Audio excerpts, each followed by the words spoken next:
ভালো আছেন? দেখুন বন্ধুরা, আজকে আমি দেশি মোরগ রান্না করছি। এই দেখুন কত কালার। মাংসটা আমি কষিয়ে নিয়েছি।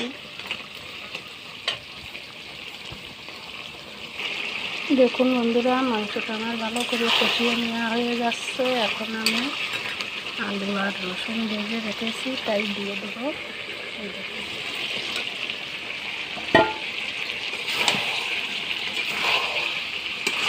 ভালো করে ভাজি করে নেব। আর তারপরে পাশের কড়াইতে গরম জল আছে, ওই গরম জলটা আমি দিয়ে দেব।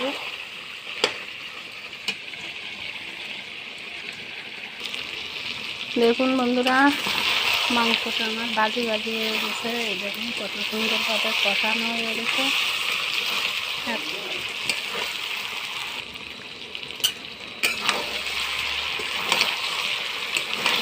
এই কষানো মাংস থেকে আমি কয়েকটা মাংস উঠিয়ে রাখবো, কারণ ছেলে মেয়েরা ভালো খেতে চায় কষানো মাংস।